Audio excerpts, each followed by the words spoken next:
আসসালামু আলাইকুম। Recipes by Rabiya বসে থেকে আরেকটা রেসিপি নিয়ে চলে আসছি। আশা করি সবাই ভালো আছেন। আজকের রেসিপিটা মূলা দিয়ে কিভাবে বটবড়ি ভাজি করব, তার সাথে আমি কিছুটা কচুর ডাগরা ভাজি করব ইলিশ মাছের মাথা দিয়ে। তো আজকের ভিডিওতে কি কি রান্না করতেছি সবই আপনাদের সাথে শেয়ার করব।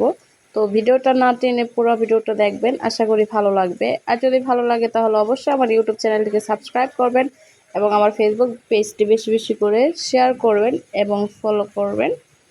তো ভিডিওটা শুরু করি। এখানে আমি কিছুটা বটবটি নিয়েছি, এরপরে দুইটার মতো আমি এখানে মূলা নিয়েছি, এরপর এটাকে ভালো করে কুচি করে নিয়েছি, তার সাথে কিছুটা লবণ দিয়েছি, এরপরে কিছুটা হলুদের গুঁড়া দিয়েছি, দিয়ে একটু নাড়াচাড়া করে আমি আপনাদেরকে দেখাচ্ছি কতটুকু পানি দিয়েছি। আমি একটু ভাপ দিয়ে নিব যাতে আমার মূলার স্মেলটা না আসে।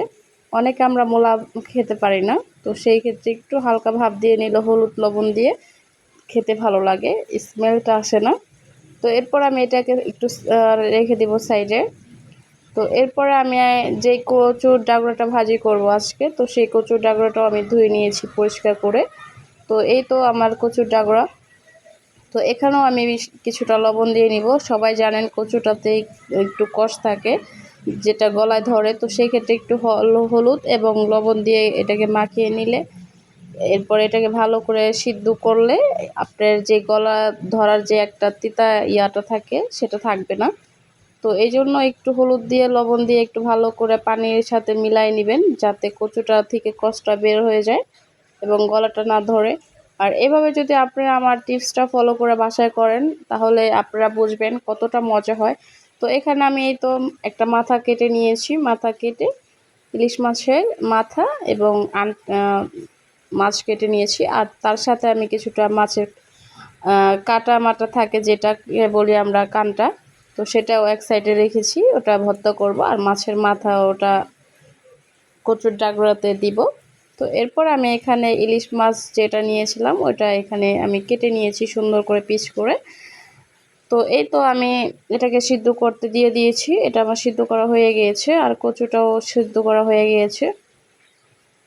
তো মেয়েরা আসলে বিয়ের আগে কখনোই কোনো কাজ করে না, বাবার বাড়িতে মাই সব কিছু করে। তো আমি আগে কখনোই কচু রান্না করে খাই নাই, কিংবা কখনো কচু খাইতাম না। তো সেই এখন কচু রান্না করতে হয়, কচু ভাজি করতে হয়, আল্লাহর রহমতে সবই পারি।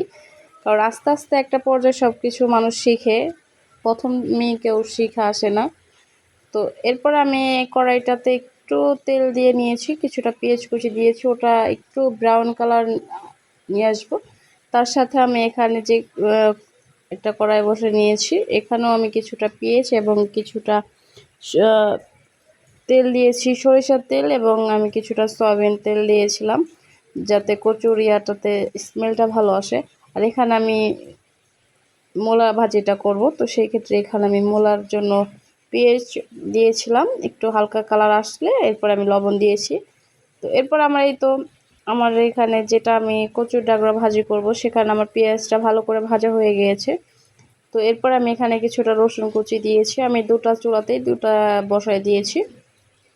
তো এখানে আমি বেশি করে রসুন কুচি দিয়েছিলাম কচুর ডাগরা ভাজিতে। আর এখানে আমার লবণ দিয়েছি শুধু, আর যে আমি যেই মূলাটাতে হালকা একটু হলুদ দিয়েছিলাম, লবণ দিয়েছিলাম ভাপ দেওয়ার জন্য আমার, সেটাই আমি এখানে আর কিছুই দিব না, শুধু লবণ দিয়ে আমি এটাকে ভালো করে একটু বাগার দিয়ে নিয়েছি। এরপর আমি যেই রসুন আর পেঁয়াজটা ভালো করে কালার নিয়ে আসছি সেখানে আমি এখন মাছের মাথা এবং মাছ দিয়ে দিব, কেটে কেটে রেখেছিলাম যেগুলি সেগুলি দিয়ে দিব, দিয়ে এটাকে একটু আমি হালকা ভেজে নিব। হালকা ভেজে নেওয়ার পরে এখানে আমি হলুদের গুঁড়া, মরিচের গুঁড়া, লবণ স্বাদ মতো দিয়ে দিব, দিয়ে এটাকে একটু কিছুক্ষণ কষাই নিব। আপনারা ভাবতে পারেন যে এখানে আমি মাছটা আগে কেন দিয়েছি, আমি মাছটা দিয়েছি যাতে হালকা একটু ভাজা হয়, তারপর আমি মশলাগুলি দিয়েছি। আপনারা চাইলে মশলাগুলি দিয়েও আপনারা মাছটা কষাইতে পারেন। এরপর আমার এখানে মূলা ভাজিটাও হয়ে গিয়েছে, দেখতেই পাচ্ছেন মূলার কালারটা কতটা সুন্দর হয়েছে। তো এখানে আমার কিছুক্ষণ কষানোর পরে এরপর আমি যে কচুটা সিদ্ধ করেছিলাম ওটা আমার এই তো দিয়ে দিলাম, সাথে আমি কিছুটা কাঁচামরিচও দিয়েছি। এখানে আমি কিছুটা রসুন কোয়া দিয়েছি, কারণ আপনারা একটু রসুনের কোয়াটা দিবেন গলা যাতে না ধরে, কারণ একটু রসুনের কোয়াটা বেশি দেওয়ার চেষ্টা করবেন যাতে খেতে ভালো লাগে, কারণ রসুনটা তো শরীরের জন্য ভালো।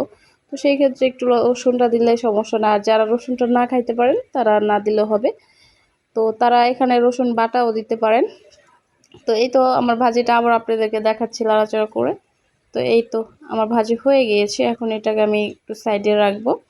আর এখানে আমার কিছুটা কাঁটা নিয়েছি, এখন এটাকে আমি ভর্তা করে নিব। কাঁটাতে আমি কিছুটা কাঁচামরিচ এবং কিছুটা পেঁয়াজ এবং লবণ দিয়ে নিয়েছি। আপনারা চাইলে শুকনো মরিচটা দিতে পারেন, আমাদের বাসায় আমার হাজব্যান্ড শুকনো মরিচটা পছন্দ করে না, তো সেই ক্ষেত্রে আমি কাঁচা মরিচ দিয়েই ভর্তাটা করেছি। তো এরপর আমি এখানে চিংড়ি মাছটাও ভর্তা করে নিব। এখানেও সেম পেস্ট নিয়েছি, কাঁচামরিচ নিয়েছি, এরপরে ভালো করে বেটে নিয়েছি। পাটাতে বাটলে ভর্তাটা খেতে ভালো লাগে, আপনারাও ট্রাই করবেন পাটাতে বেটে খাওয়ার।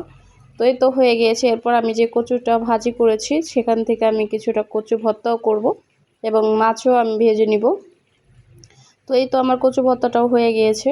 আপনারা কচু কেউ ভাজিও খেতে পারেন এবং কেউ কিছুটা ভর্তাও খেতে পারেন। তো আমি দুইটা ভাগ করেছি, আমি ভর্তাও করেছি এবং ভাজিও, কিছুটা কচু ভাজিও করেছি এবং ভর্তাও করেছি। এরপর আমি এখানে মাছও নিয়েছি। তো এই তো আমার ভর্তাটাও দেখতেই পাচ্ছেন হয়ে গিয়েছে সুন্দর করে। তো আমি আপনাদেরকে একটু মুট পাখায় দেখাচ্ছি যে কচু ভর্তাটা কতটা সুন্দর হয়েছে।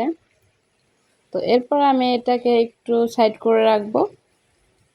তো এরপরে এই তো আমার ইলিশ মাছ ভাজি করা হয়ে গেছে। এরপর ভর্তা করেছি কচু, চিংড়ি মাছের ভর্তা করেছি, ইলিশ মাছের কামটা ভর্তা করেছি।